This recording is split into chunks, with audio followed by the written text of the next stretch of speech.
All right, it is one champ, Reinier de Ridder. We saw you, of course, in December. I don't want to bring up the bad stories, of course, but you lost for the first time as a pro. But let's be honest. I mean, you're Yeah. facing an absolute monster of a guy in there. So when you look back on it, I mean, did it really just boil down to the fact that you're facing a bigger guy in there? No, there's some stuff that in preparation for this, and maybe in the last couple of fights, I didn't do as well as I normally do. Might have gotten a bit too cocky. Thought I could take anybody down too easy, and yeah, I wasn't maybe not as focused as I've been in the past. Um, yeah. Fair enough. Well, I mean, talk about it. I guess first loss, it's frustrating, right? But I guess on the one hand, maybe it takes some pressure off the undefeated record, and then I guess you get some lessons, right? So, I mean, how did you deal with it? Like, was it difficult for you to deal with, or were you able to move past it right away? What was the process?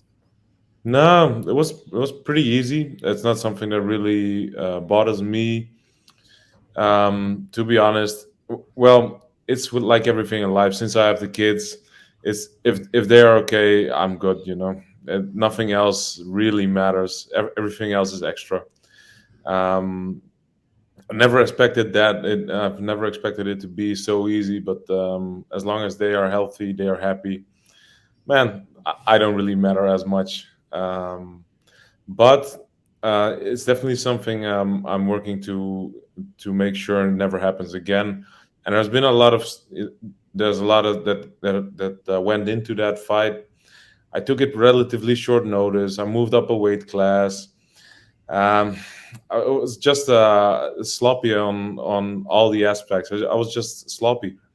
And then I came in. My takedowns weren't working as I normally do. I was out of base a lot of times with the striking.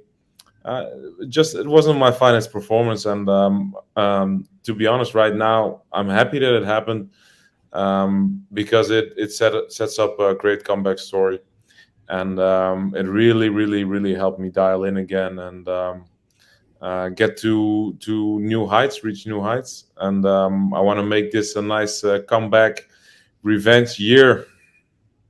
I love it. Well, you're starting it out in pretty impressive ways, right? I mean, here you are, uh, not getting an easy fight in your way back. It's a grappling match, of course, but I mean, Yeah, you're taking on one of the best grapplers in the world here in Tye Ruotolo. So he wanted this. He asked for it.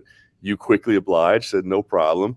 Um, look, you're a mixed martial artist. I know you're a grappler too, but this is kind of his domain, right? So what made you willing to say, yeah, I'll take that challenge? yeah, definitely. It's out of my world. It's in the cage, which is good for me, of course, because my cage wrestling is going to be a lot better than his. But outside of that, he's the favorite, and I've always liked it that way. And maybe up to the last couple of fights, maybe the Big Dash fight, I was always the underdog. So it's nice to be in the underdog role again. Um, and it just fits the schedule very well because I don't want to get hit in the head for now. So I've been kickboxing a bit. I've been doing my drills and stuff, of course, but I haven't been sparring as hard as I normally do. So I've taken some time off to heal the old brain, and yeah, which is important, right? So this is just a very good fit to get back into action with the grappling match and against a stud like this man. He's a star in his own right. Very exciting guy to watch. I've always liked watching his grappling matches, and that's another big chance with Galvao first last 2 years ago. And now this guy, I'm not even a grappler, and I get to face this guy, so it's very, very cool. That's awesome. And it's part of this historic card, right? May 5th, the first card Exactly. on US soil. I Yeah. mean, it's an absolute blockbuster. Does that excite you? I mean, I guess a competition is a competition no matter where it takes place, but this seems like a pretty special event. Does it feel special to you? Yeah, it's lovely, man. And it's cool for me.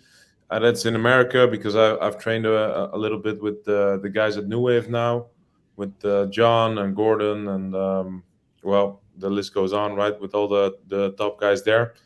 So it's special for me that I can visit them first again, spend some more time with them, and kind of represent them in this historic event.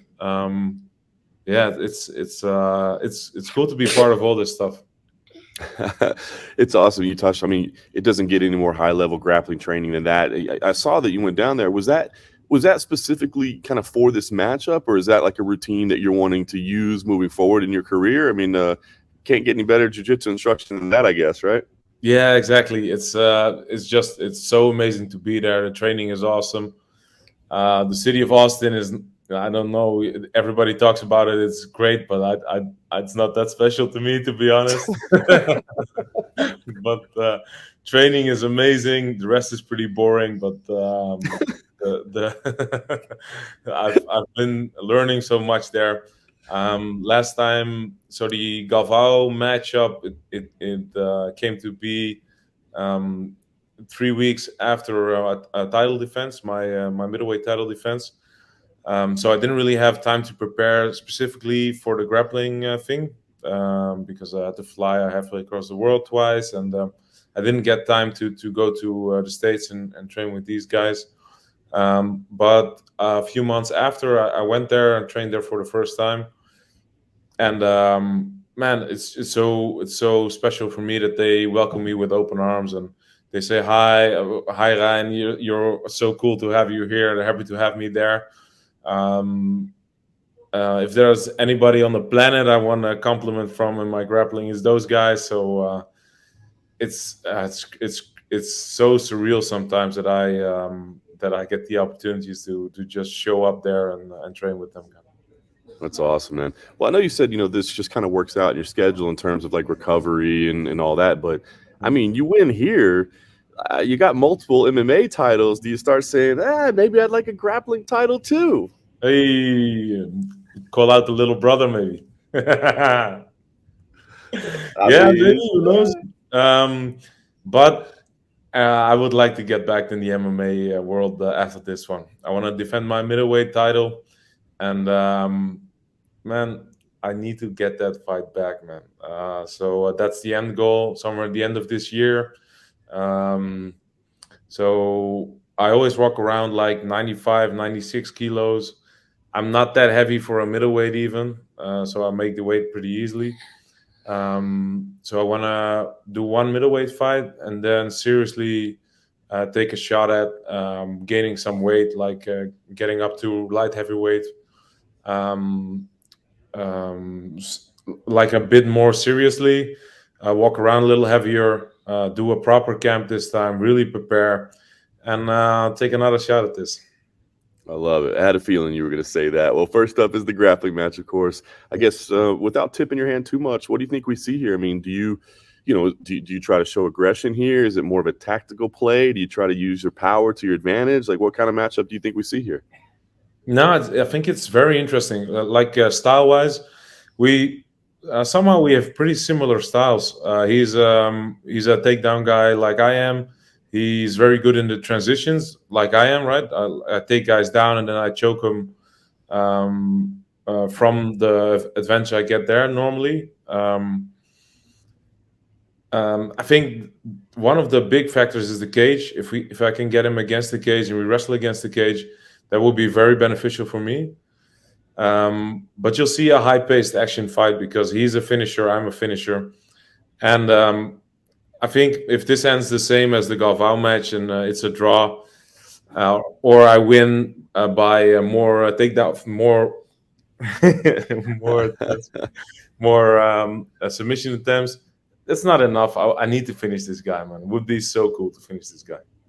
I So love it. Well, I'm going hard. I'm gonna push the pace. It's at altitude, as you know, so this is another interesting factor in the matchup.